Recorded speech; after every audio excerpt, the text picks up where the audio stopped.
Welcome back to the GovCon Intel Briefing, produced by cybercloudai.tech. I'm Alex, and it's July 1st, 2026. Here at cybercloudai.tech, we help small businesses and GovCon teams navigate the complexities of federal cybersecurity, cloud, AI, and capture strategy, all without that Fortune 500 overhead. We're here to give you the edge you need. And joining me, as always, is the brilliant and high-energy Maya.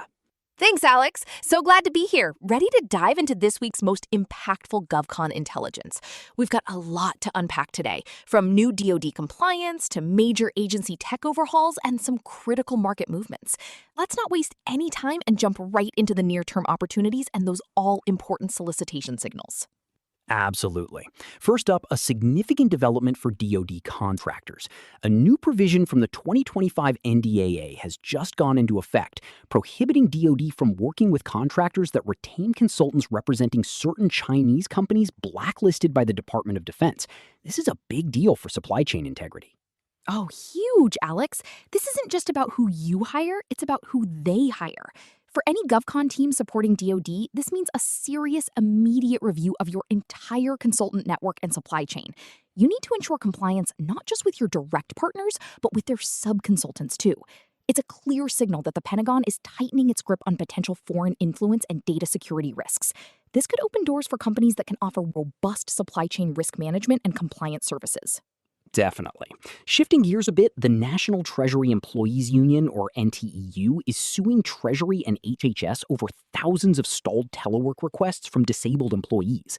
The NTEU reports that employees are exhausting leave, risking being marked absent without leave, or even leaving their jobs because of these delays.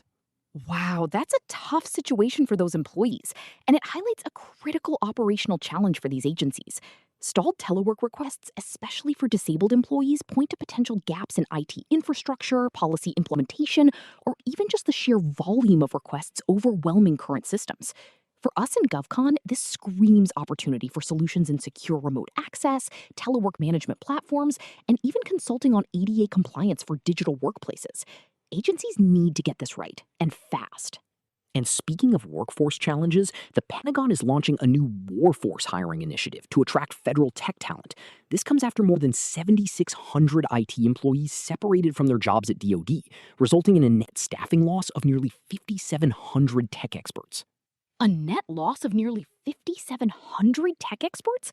That's a massive brain drain, Alex. The DoD clearly has a critical need for skilled IT professionals, and this Workforce initiative is their direct response. This is a huge signal for companies that specialize in IT staffing, talent acquisition, and even training programs. If you can help agencies like DoD attract, train, and retain top-tier cybersecurity, cloud, and AI talent, you should be knocking on their doors right now. They're actively looking for solutions to this talent gap. Moving into the AI space, NIST's Cyber Center is making big moves, pushing forward with its Cyber AI Profile and agentic AI projects. The director stated that AI, quote, is going to be a part, if not a leading part, of every project going forward at the National Cybersecurity Center of Excellence. Aha! This is exactly what we've been talking about, Alex. NIST, the gold standard for cybersecurity frameworks, is putting AI front and center. Agentic AI is particularly interesting. It refers to AI systems that can act autonomously to achieve goals, which has massive implications for automated threat detection, response, and even proactive defense. For GovCon, this means aligning your cyber offerings with AI capabilities is no longer optional. If AI isn't integrated into your cybersecurity solutions, you're already behind. It sounds like AI is really taking the driver's seat at NIST, and that's a clear signal for everyone else. A very clear signal indeed, Maya. And finally, on the opportunity front, SOCOM is interested in developing long-range kamikaze drones. A new RFI indicates they're looking for air-launched, one-way attack drones with an extended range of at least 75 nautical miles. This RFI from SOCOM is a direct call for innovation in autonomous systems and precision strike capabilities. 75 nautical miles is a significant range for a one-way attack drone, suggesting a need for persistent surveillance, reconnaissance, and targeted engagement in complex environments. Companies with expertise in drone technology, AI-driven navigation, payload integration, and secure communications for these types of platforms should absolutely be responding to this RFI. It's a clear indication of future investment in advanced unmanned combat systems. Excellent insights, Maya. Now, let's pivot to some key agency and customer intelligence that can help shape your capture strategies. Let's do it. CIA Director John Ratcliffe recently detailed a fundamental reshaping of the agency's tech efforts. He stated that the spy agency wants to complete most acquisitions within 6 months as it pursues enterprise AI and other emerging tech. 6 months for most acquisitions? That's incredibly fast for the federal government, Alex. It signals a real urgency at the CIA to adopt cutting-edge technology, especially enterprise AI. This means the agency is looking for agile partners who can deliver solutions rapidly and integrate them seamlessly into their existing complex environments. If you have proven AI capabilities and can demonstrate quick turnaround times, the CIA should be a prime target for your business development efforts. They're not just talking about modernization, they're actively changing their acquisition processes to make it happen faster. That speed is definitely noteworthy. Over at NASA, Deputy Senior Procurement Executive Marvin Horn highlighted that shifts in the federal workforce and acquisition policies alike mark a pivotal moment for acquisition innovation. He sees adversity and opportunity as the fuel for these changes. NASA's always been at the forefront of innovation, and it sounds like their acquisition strategy is evolving to match. The mention of workforce shifts and policy changes as drivers for innovation suggests they're looking for flexible, adaptive solutions. This could mean new contracting vehicles, different teaming arrangements, or a focus on outcomes rather than just deliverables. Companies that can offer creative, agile solutions to NASA's unique challenges, especially those that address workforce needs or streamline acquisition processes, will be well positioned. The Defense Intelligence Agency, or DIA, is also fast-tracking data and AI modernization. Their CIO highlighted the agency's shift from application-centric to data-centric models and how embedding personnel in industry shops helps build workforce expertise. This is a fantastic insight into DIA's strategy, Alex. The move from application-centric to data-centric is a fundamental paradigm shift, emphasizing the importance of data as a strategic asset. For GovCon, this means your data management, data analytics, and AI solutions need to be robust and scalable. And the idea of embedding personnel in industry shops, that's brilliant. It shows DIA is serious about internal capability building and understanding industry best practices. If you're a company with strong data and AI expertise, consider how you can engage with DIA, perhaps through collaborative projects or knowledge-sharing initiatives that align with their goal of building workforce expertise. Finally, for agency intelligence, the III Marine Expeditionary Force, or III MEF, integrated the MRIC surface-to-air defense system during a Pacific exercise. The service requested $233.6 million for the MRIC program in fiscal 2027 and plans to fully equip 3 batteries within the next 3 years. That's a significant investment, Alex. $233.6 million for FY27 and 3 fully equipped batteries within 3 years indicates a clear, funded roadmap for the MRIC system. This is a critical defense capability, especially in the Pacific Theater. Companies involved in air defense systems, radar technology, command and control, or even training and sustainment for these complex platforms should be tracking this program closely. It's a long-term commitment with substantial budget backing. Great stuff, Maya. Now, let's quickly touch on some broader budget and market movements that GovCon teams should be watching. Always good to keep an eye on the horizon.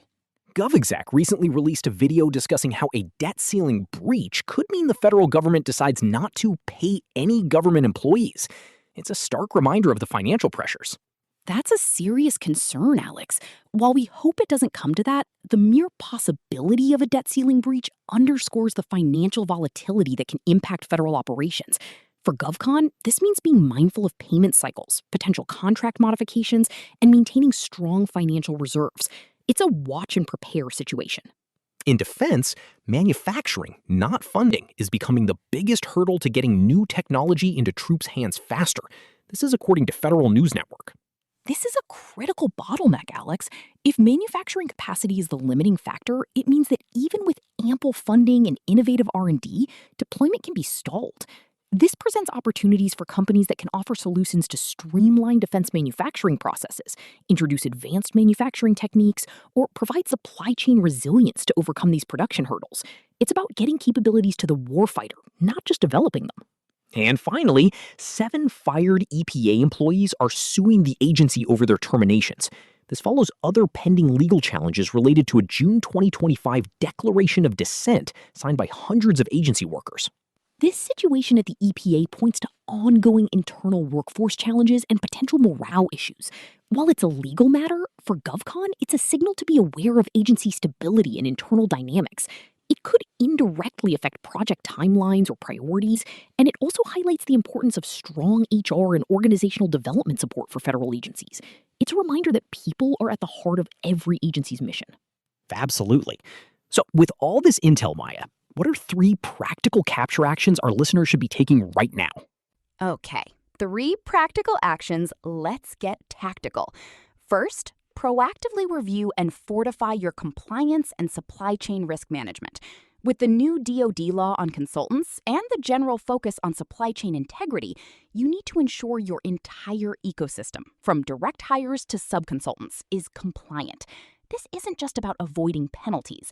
It's about demonstrating trustworthiness and readiness for future opportunities. If you can help other companies do this, even better. Second, strategically engage with agencies on their accelerated AI and data modernization efforts. We heard from NIST, CIA, and DIA. AI and data are not just buzzwords, they are foundational shifts. Identify key points of contact within these agencies. Understand their specific AI profiles and data strategies, and tailor your solutions to their rapid acquisition timelines and data-centric models. Show them how your AI is not just smart, but fast and secure. And third, develop and promote solutions for federal workforce and telework challenges. The issues at Treasury HHS with telework requests, the DoD's Warforce Initiative, and even the EPA lawsuits all underscore a need for robust, compliant, and efficient workforce management and IT solutions. Whether it's secure telework platforms, talent acquisition support, or organizational development consulting, agencies are actively seeking ways to attract, retain, and effectively manage their human capital in a rapidly changing environment. Be the solution to their people problems. Those are incredibly actionable insights, Maya. Thanks for breaking it all down so clearly. My pleasure, Alex. Always a blast. And that wraps up another GovCon Intel briefing. A huge thank you to Maya for her fantastic analysis. To our listeners, remember, staying informed is your competitive advantage. For comprehensive GovCon cybersecurity, cloud, AI, compliance, and capture support, visit us at www.cybercloudai.tech. And while you're there, be sure to check out our other technology and GovCon podcasts at www.cybercloudai.tech/Spotify. Until next time, keep capturing those opportunities.